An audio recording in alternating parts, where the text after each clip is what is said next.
Então, continuando,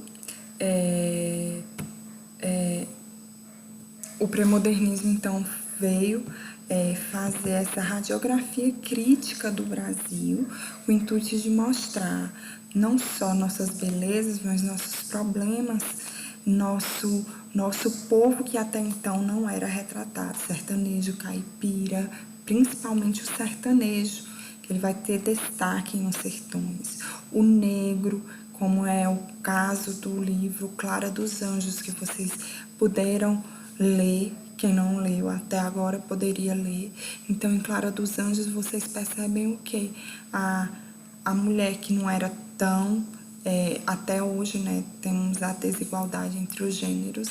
Então, percebe-se em Clara dos Anjos essa segregação racial. Então, o objetivo do pré-modernismo é um nacionalismo crítico amargo. Continuando.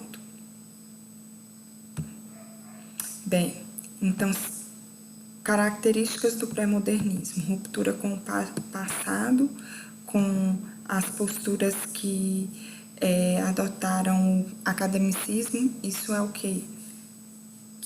Que momento literário especificamente é esse, professora? Eles romperam principalmente com o parnasianismo, né? Com aquela forma fixa. O regionalismo, a realidade rural brasileira, é exposta sem os traços idealizadores do romantismo. No romantismo índio, o índio era posto como um guerreiro, como um herói. O nosso ambiente, o nosso país era posto como um lugar lindo, maravilhoso, sem defeitos. Não. Agora, o regionalismo vem à tona no pré-modernismo, mas esse regionalismo vem mostrar a miséria do homem do campo, vem mostrar que esse homem não estuda, não tem iniciativa, é acomodado. Então, vem mostrar o homem e os seus problemas. Não vem idealizar, criar nesse homem algo que ele não é. Literatura denúncia. Os livros são em tom de denúncia da realidade brasileira. É como se quisessem dar voz aos menos favorecidos, mostrando essa nova realidade, esse Brasil não oficial que não era mostrado antes. Hoje, nós podemos perceber que a imprensa, que a mídia, tem hora que faz essa denúncia, que mostra essa realidade. Naquela época, não. Então, quem poderia fazer isso? Os escritores, e eles fizeram isso em suas obras literárias. E a contemporaneidade. A literatura retrata fatos políticos, situação econômica e social contemporâneos, diminuindo a distância entre realidade e ficção. Então, o que é diminuir? É aproximar. Então, a ficção, a literatura retrata o que está no real, na sociedade. Então, vamos refletir. Precisamos descobrir o Brasil escondido atrás das florestas. Essas florestas que os românticos idealizaram. Não tem país mais belo que o meu país, né? Com a água dos rios no meio, o Brasil que está dormindo, coitado, o Brasil que não se desenvolve. E se a gente for fazer um pré-modernismo agora, nós teríamos, né? Esse Brasil que está dormindo, esse Brasil que ainda existem pessoas que estão na sociedade, que não sabem o que é um celular, que não tem domínio do contemporâneo, do moderno. Os principais autores pré-modernistas são Euclides da Cunha, que vai ser o autor de Os Sertões, principal obra, eu acho que desse período todo. Monteiro Lobato, que vocês conhecem pela obra O Sítio do Pica-Pau Amarelo, mas aqui no pré-modernismo a principal obra dele vai ser Urupês, que ele vai retratar o caipira. Lima Barreto, que vai retratar o subúrbio como vocês puderam conhecer em Clara dos Anjos, mas também podem, outra obra dele muito conhecida é O Triste Fim de Policarpo Quaresma. Se vocês pudessem ler pelo menos um resumo para ter uma ideia do que se trata, é interessante, porque pode cair um trechozinho da obra e vocês terem que identificar as características do pré-modernismo ou as características de Lima Barreto nesse período, naquele trecho estudado. Graça Aranha e Augusto dos Anjos. Eu acho, só relembrando, Augusto dos Anjos é aquele com a linguagem peculiar, diferente, que fala do beijo, se a véspera do escarro, mais ou menos assim, aquela linguagem um pouco que não adianta, né? Bem, Euclides da Cunha, ele trabalhou como engenheiro civil no meio militar, escreveu Sertões, pois testemunhou. Como assim ele testemunhou? Ele foi para a guerra porque ele era um enviado, era um correspondente do jornal, se eu não me engano, no estado de São Paulo. E aí, só que aí o que é que a gente percebeu? Naquela época ele começou a escrever e o jornal, não pode fazer isso não, porque senão o exército vem até a gente. Você tem que diminuir aí o tom, porque ele estava tentando mostrar os menos favorecidos, que no caso era a comunidade do Arraial de Canudos. Ele foi assassinado no duelo pelo amante, portanto ele era corninho. Positivista, florianista e determinista, foi o primeiro escritor brasileiro a diagnosticar o subdesenvolvimento do país, diagnosticando os dois Brasis, o litoral e o sertão, que têm realidades diferentes. Então, no litoral tem chuva direto, tem um desenvolvimento urbano muito maior, muito melhor, e o subdesenvolvimento que está no sertão, e que vem com a seca, que a seca traz fome, que atrasa, e o sertanejo, que é representado pelo homem do sertão, é um ser anacrônico, parado no tempo, né, etc. Continuando. É uma narrativa, então, Sertões seria o quê? É uma narrativa de uma insurreição de um grupo de fanáticos religiosos e não só descreve a sociedade, mas também a geografia, a geologia e a zoologia plana do sertão brasileiro. É dividida em 3 partes: a terra, o homem e a luta. Gravem isso. É nessa ordem especificamente e sempre cai questões referentes a isso nos Enems da vida, nos vestibulares. Certo?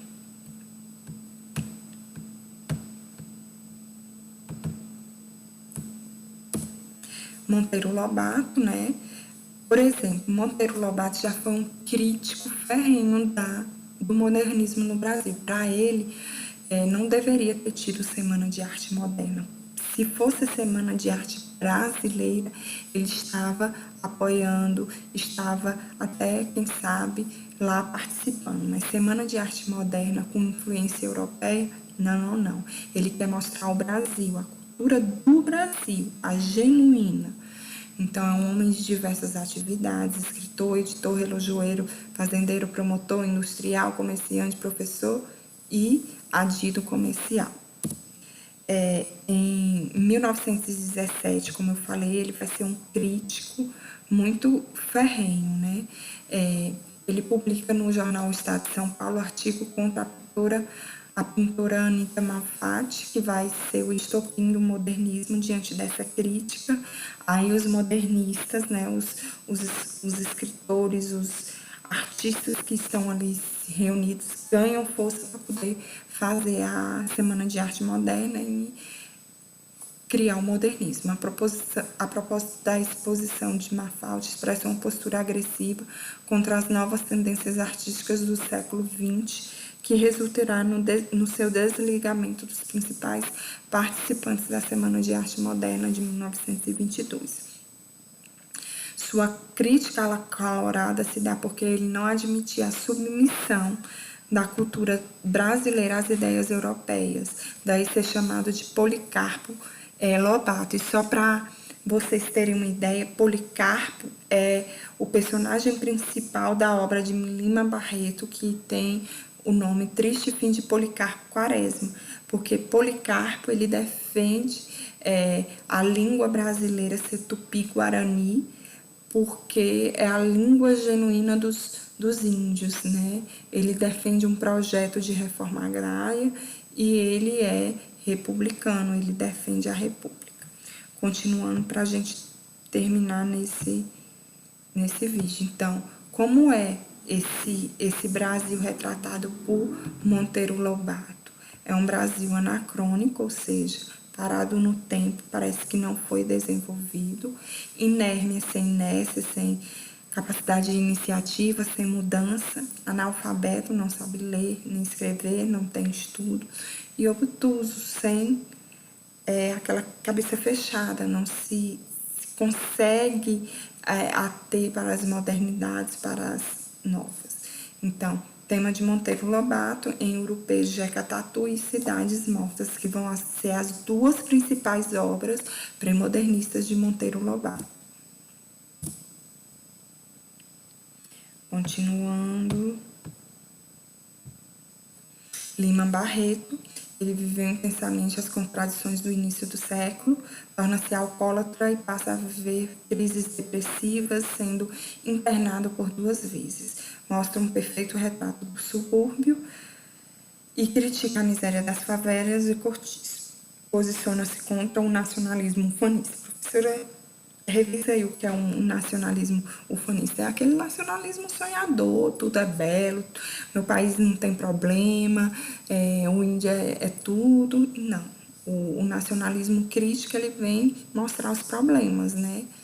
Então, a educação recebida pelas mulheres voltada para o casamento e a república em seu exagerado militarismo. Suas personagens são humildes, funcionários públicos, alcoólatras e miseráveis, a linguagem jornalística e até panfletária.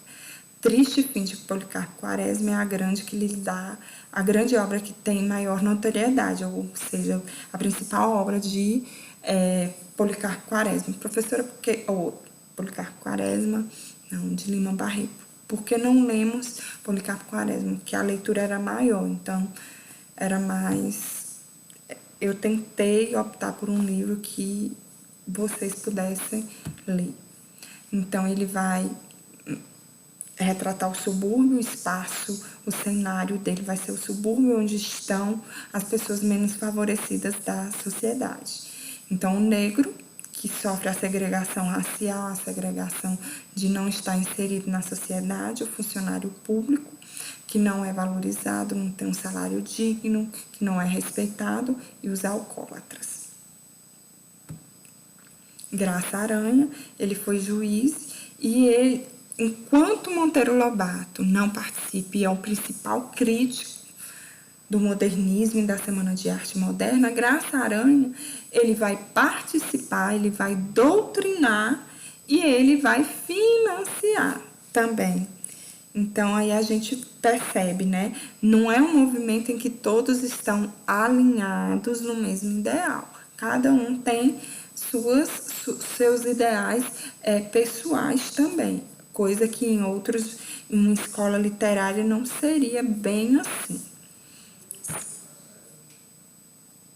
Obras principais: Canaã, Estética da Vida, Espírito Moderno e A Viagem Maravilhosa.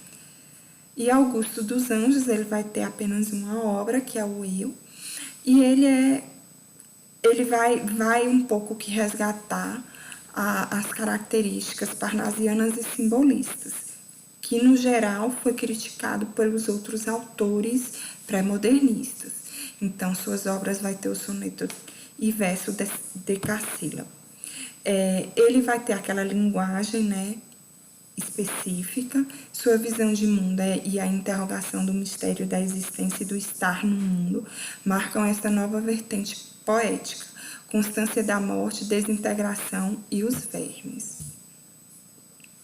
Né? Lembrando já o verme, este operário das ruínas, que o sangue podre das carnificinas come e a vida em geral declara guerra.